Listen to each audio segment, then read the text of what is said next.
Bonjour à tous, vous regardez sur le web, merci d'être avec nous au programme. Aujourd'hui, un Israélien qui parodie un clip de Britney Spears et qui fait parler de lui dans le monde entier. La surveillance britannique remise en question et Google qui veut lutter pour la diversité. Restez avec nous, on commence tout de suite. Et on commence cette émission avec le buzz Facebook de ce week-end. Il est beau et il est prisonnier. Je parle évidemment de Jeremy Mix. Lui et ses camarades ont été arrêtés mercredi dernier par la police californienne pour une série de vols à main armée. Comme c'est souvent le cas, la police a mis sa photo sur sa page Facebook. Et là, la réaction a été immédiate. Des dizaines de milliers de femmes et d'hommes ont tout de suite craqué pour lui. Lundi matin, sa photo approchait les 100 000 likes et les 30 000 commentaires sur Facebook. Et immédiatement après, sur le net, on pouvait trouver des dizaines de mèmes, c'est-à-dire des images tirées du phénomène, vous le voyez. Les internautes sont hystériques, ils l'imaginent en mannequin de Calvin Klein, en mannequin de Hugo Boss ou de Givenchy. Ça continue très fort comme ça, voilà, Dolce Gabbana. Et le DJ israélien Noah Alouche, qui est plutôt connu à l'échelle internationale, a même créé une vidéo avec les images des chaînes d'infos qui relayaient le buzz. Regardez. Jeremy Meeks, the so-called hot convict, ladies love him, but he is not so popular with prosecutors in Stockton, California, who say he is a bad guy who deserves some serious jail time. Well, I appreciate that, but I just want to know that this is really not me, like, I'm not some kingpin. Well, I appreciate that, but I just want to know, that this is really not me. Well, I appreciate that, but I just want to know. This is really not me, like, I'm not some kingpin. Well, I appreciate that, but I just want to know.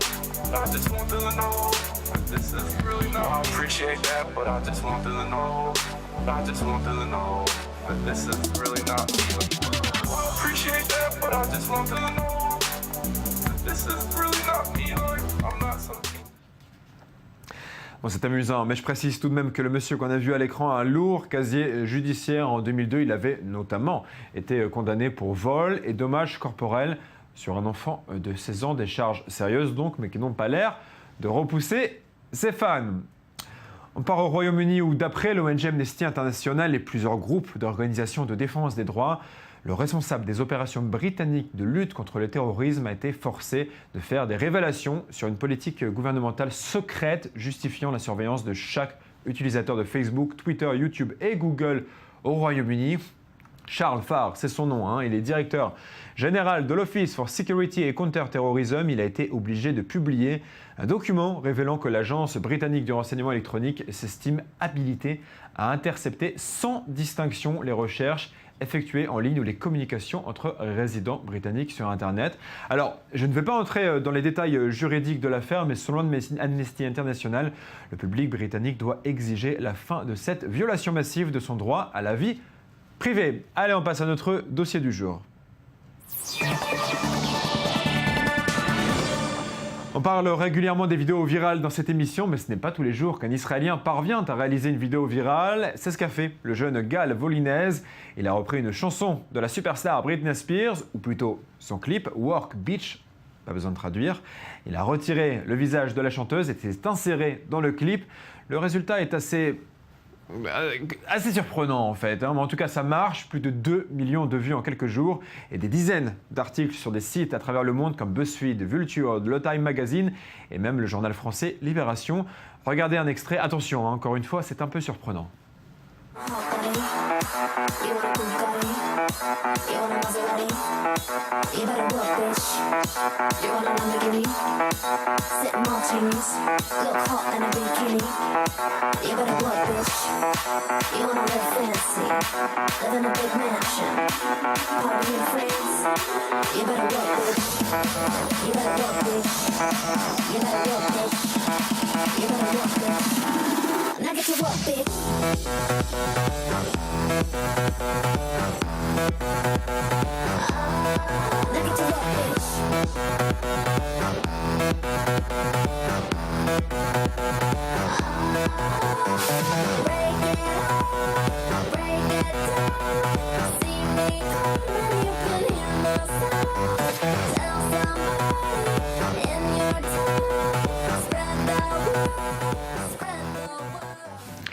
Et j'ai donc donc le plaisir d'accueillir sur ce plateau Gal Volinets. Bonjour, merci beaucoup d'être avec nous. On a beaucoup de questions à vous poser.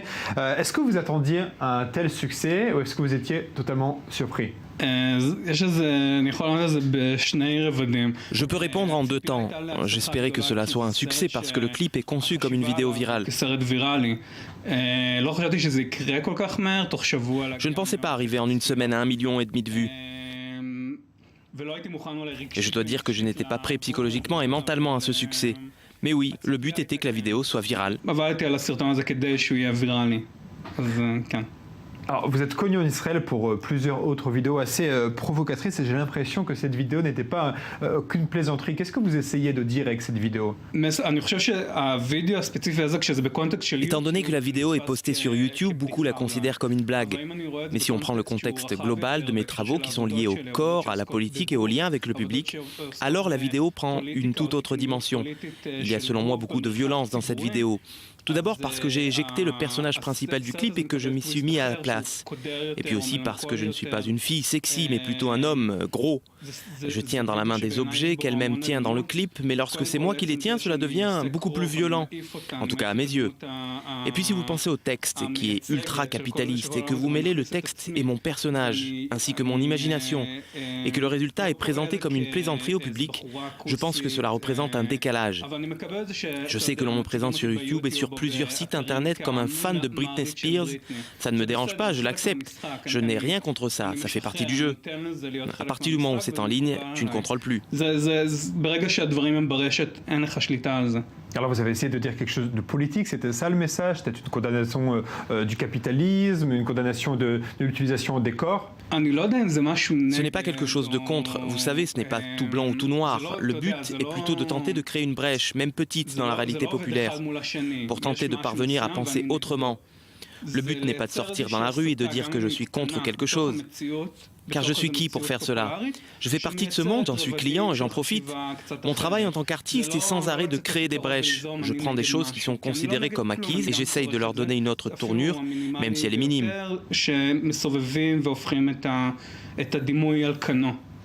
Alors, il y a autre chose que j'ai envie de vous demander, c'est depuis quelques jours, donc tout le monde parle de vous, de votre vidéo. C'est pas dur pour vous de vous exposer comme ça au public ? C'est très dur, c'est très très dur, même si les gens ne me considèrent pas comme quelqu'un d'exhibitionniste. Mais cette publicité extrême et soudaine me pousse à envisager de ne plus directement apparaître dans mes prochains projets. Peut-être qu'à l'avenir j'aurai besoin d'acteurs. C'est quelque chose qui à l'heure actuelle me dérange dans cette publicité soudaine. Alors merci beaucoup en tout cas d'être venu, mais une dernière question, quels ont été les commentaires, les réactions du public face à la vidéo ? Si j'en crois les commentaires postés sur la page YouTube, les réactions sont très positives. Mais ça serait un peu facile de s'en tenir là et de dire que c'est drôle et réussi. Donc je n'y prête pas trop attention. D'un point de vue artistique, ce qui m'intéresse, c'est plutôt de parler d'autre chose.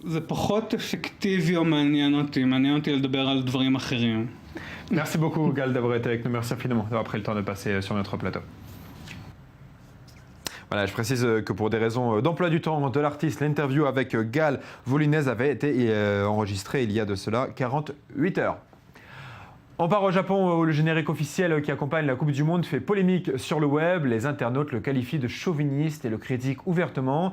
Il s'appelle Nippon et il ferait penser à un chant guerrier à cause de ses paroles prônant la pureté du sang des Japonais dans une bataille funeste.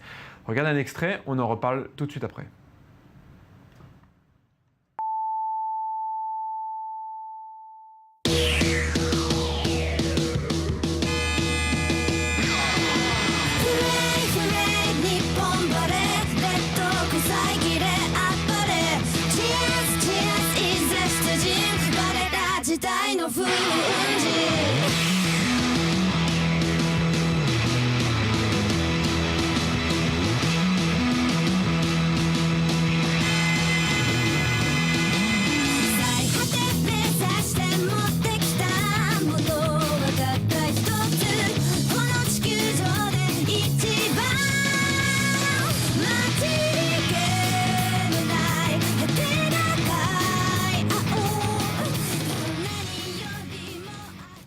Ouais, sachez que la chanson Nippon dont vous venez de voir le clip a été créée suite à la commande du groupe public de radio-télévision japonais NHK. Pour rappel, son président avait provoqué dans le passé un scandale pour avoir tenu des propos révisionnistes. Et d'après Kyohei Miyahiri, spécialiste de la sociologie de la musique, est cité dans le Courrier international. Et se pourrait que ce soit la maison de disques Universal Music qui a spécialement demandé que le morceau soit nationaliste, de sorte que le single se vende bien dans un contexte de droitisation de l'opinion publique. Allez, on parle à présent un peu high-tech. Ceux qui ont des proches sourds et muets connaissent les difficultés de communication que rencontrent les malentendants. Un espoir pour eux pourrait bientôt voir le jour. C'est une application qui permet de comprendre la langue des signes en temps réel.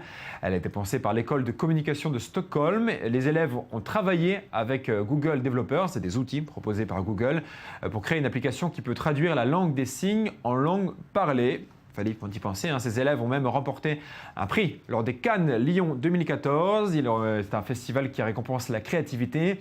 L'application s'appelle Google Gesture. Ce n'est pas Google qui la propose, ce sont des étudiants qui espèrent que Google la récupérera. Elle utilise l'électromyographie, c'est une technique médicale qui permet d'enregistrer les courants électriques qui accompagnent l'activité musculaire. Les mouvements en fait sont ensuite envoyés à l'application qui les traduit en mots sonores. Gestures. A natural part of human communication. They can be used to express emotions, good, bad, hate or love. They enhance our conversations and create stronger bonds between people. For a lot of people, though, gestures are not just a tool, but a must.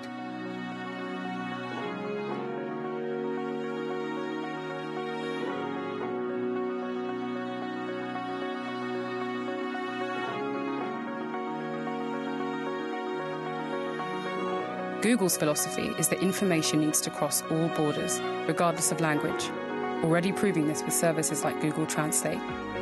Say hello to Google Gesture, a service that translates sign language into speech. Using electromyography, it analyzes the position and muscle activity in both your hand and forearm.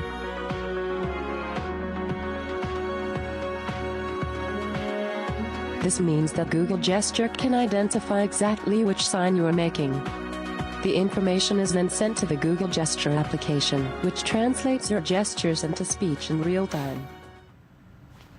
C'est un système très intelligent, encore une fois. Je précise que ce sont des étudiants qui sont à l'origine du système et non Google qui ne l'a pas encore repris à son compte.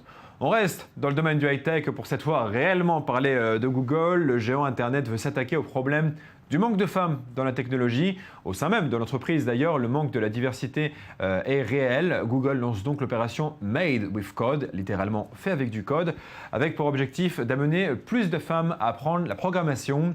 Et pour y parvenir, Google va collaborer avec des organisations de jeunes comme Girl Scout et des institutions de technologie comme le MIT. Il participera également à des campagnes de financement. Il a ainsi effectué un don d'1 million de dollars au site Code Academy, qui a lui aussi lancé une initiative pour inciter les femmes à coder. Regardez la vidéo du programme Google Made with Code. The world is made with tiny bits, with invisible stuff and weightless things. The world is made with DNA, drawn together into tigers and cathedrals and snow cones. The world is made with you, unreplicable, particular you.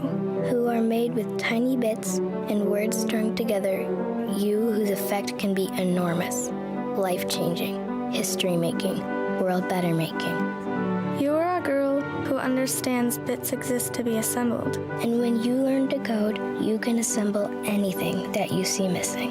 And in so doing, you will fix something, Or change something. or invent something. Or run something. And maybe that's how you will play your bit in this world. C'est une belle initiative et je précise que le manque de femmes au sein de Google se retrouve également dans tous les États-Unis, puisqu'en 2013, on a estimé que seulement 26% des professionnels de l'informatique aux États-Unis étaient des femmes. Selon Google, l'explication se fait même depuis le lycée. Et avant de passer à l'œil du net, on fait un petit détour par Paris où un nouveau restaurant de fast-food Burger King va ouvrir. La chaîne de restauration rapide en a fait l'annonce vendredi 20 juin via son compte Twitter. Et regardez comment ça a été annoncé sur la façade du futur restaurant Burger King, a imprimé le tweet d'un internaute qui dans le passé était plein du fait qu'un seul Burger King existait à Paris. Alors vous le voyez, il avait écrit « Wesh, il n'est même pas 12 h, Burger King c'est blindé ».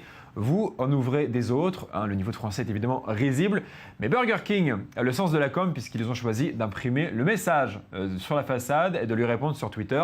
Ils ont marqué « Voilà, c'était si gentiment demandé ». Voilà.